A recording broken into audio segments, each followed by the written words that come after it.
नमस्कार दोस्तों, राधे राधे, जय श्री कृष्णा। स्वागत है आपका हमारे चैनल पर। चलिए आज की इस वीडियो में हम श्रावण मास 2025 हरियाली तीज के विषय में संपूर्ण जानकारी लेकर आए हैं और साथ में उसकी व्रत कथा भी सुनेंगे।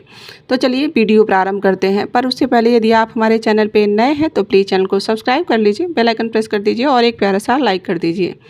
चलिए जानते हैं इसके शुभ मुहूर्त और इसकी पूजा विधि के बारे में। सबसे पहले हिंदू पंचांग के अनुसार इस बार हरियाली तीज 27 जुलाई रविवार को मनाई जाएगी। इस दिन विवाहित महिलाएं और कुंवारी कन्याएं देवी पार्वती, माता पार्वती और भगवान शिव की पूजा आराधना करेंगे। इस हरियाली तीज का पर्व मनाया जाएगा। वैसे श्रावण मास की शुक्ल पक्ष की तृतीया तिथि 26 जुलाई शनिवार को रात्रि 10:41 पर शुरू हो रही है और यह तिथि पूर्ण होगी 27 जुलाई रात्रि को 10:41 पर। इसलिए उदया तिथि के अनुसार हरियाली तीज का व्रत 27 जुलाई रविवार को रखा जाएगा। इस दिन विशेष रवि योग का भी शुभ संयोग बन रहा है और वह बनेगा शाम 4:23 से अगले दिन 28 जुलाई को सुबह 5:40 तक।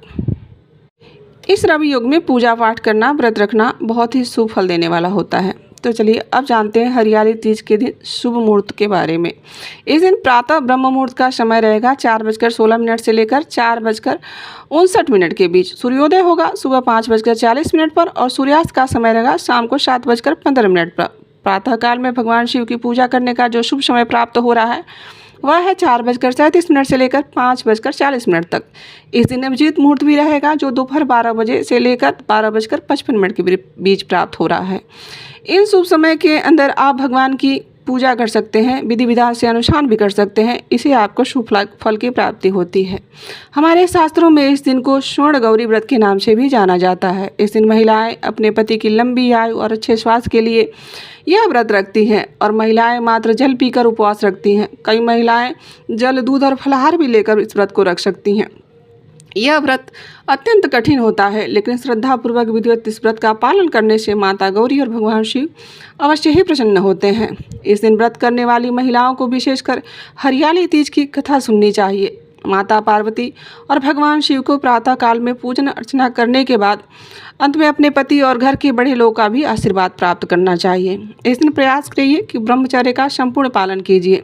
क्रोध, असत्य, नकारात्मक विचार अपने मन में न आने दीजिए। इस दिन के दौरान भगवान शिव और माता पार्वती के नाम का भी अपस्मरण कर सकते हैं पूरा दिन। तीज की रात्रि में सामान्य रूप से जागरण किया जाता है। अगले दिन सुबह सूर्योदय के बाद पूजा करके व्रत का पारण किया जाता है।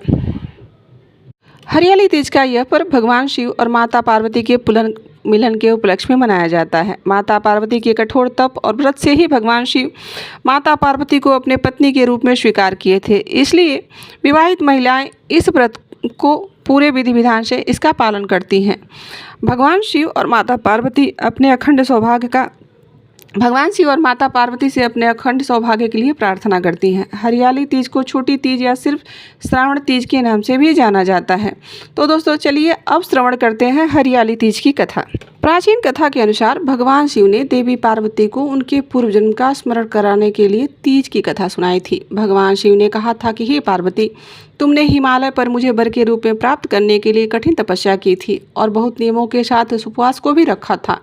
तुमने अन्न जल त्याग कर पत्ते खाए थे, सर्दी गर्मी बरसात में अनेकों कष्ट सहे थे तुमने मुझे वर के रूप में प्राप्त करने के लिए।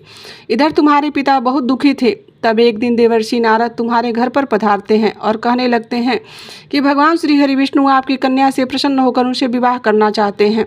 आप अपनी राय बता दीजिए। तब पर्वतराज बड़े प्रसन्न हुए। तुम्हारा विवाह भगवान श्री विष्णु के साथ करने के लिए तैयार हो गए थे।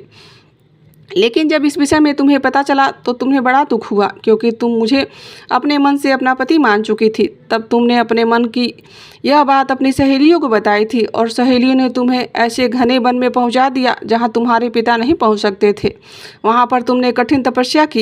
इधर तुम्हारे लुप्त होने से तुम्हारे पिता बहुत चिंतित हो गए थे और व्याकुल होकर सोचने लगे कि अगर इस बीच श्री हरि विष्णु बारात लेकर आ गए तो क्या होगा। भगवान शिव ने देवी पार्वती से आगे का वृतांत सुनाते हुए कहा कि हे देवी, तब तुम्हारे पिता ने तुम्हारी खोज में धरती पाताल सब एक कर दिया था, पर तुम उन्हें कहीं नहीं प्राप्त हुई थी। तुम गुफा की रेत में बालू से शिवलिंग बनाकर मेरी आराधना में लीन थी। फिर प्रसन्न होकर मैंने तुम्हारी मनोकामना पूर्ण होने का वचन दिया। तब तक तुम्हारे पिता खोजते हुए गुफा तक पहुंच चुके थे। तब तुमने उन्हें बताया कि तुमने अधिकांश जीवन शिव जी को पति के रूप में प्राप्त करने के लिए ही तप में बिता दिया है। आज तप सफल रहा और शिव जी ने तुम्हारा वरण कर लिया है। तुमने अपने पिता को यह भी बताया कि मैं आपके साथ एक ही शर्त पर घर वापस चलूंगी कि यदि आप मेरा विवाह भगवान शंकर के साथ करने के लिए तैयार हो जाएंगे तब। पर्वतराज देवी पार्वती की इस हट को देखकर मान गए थे और बाद में देवी विधि विधान के साथ हमारा विवाह हो गया। हे पार्वती, तुमने जो कठोर तपस्या किया था उसी के फलस्वरूप हमारा विवाह हुआ है। इस व्रत को निष्ठा से करने वाले प्रत्येक स्त्री को मैं मनोवांछित फल प्रदान करता हूँ। उसे तुम जैसा अचल सुहाग का वरदान प्राप्त होता है। मान्यता है कि सबसे पहले देवी पार्वती ने ही हरियाली तीज का व्रत रखा था और तभी से हरियाली तीज व्रत रखने की परंपरा प्रारंभ हो गई थी। इस दिन जो भी महिलाएं या कन्या सच्चे मन से पूरी श्रद्धा के साथ और विश्वास के साथ इस चीज़ का व्रत रखती हैं और उसका कथा श्रवण करती हैं, उसकी समस्त मनोकामनाएं भगवान शिव और माता पार्वती पूर्ण कर देते हैं। तो दोस्तों, यह थी हरियाली तीज से जुड़ी हुई कथा और जानकारी। आशा करती हूँ कि आपको यह वीडियो अच्छी लगी होगी। यह वीडियो यदि आपको अच्छी लगे तो आप हमारे चैनल से भी जुड़ सकते हैं ताकि हम आपको इसी प्रकार की वीडियो आप तक पहुँचाते रहें। अभी के लिए बस इतना ही। राधे राधे, जय श्री कृष्ण।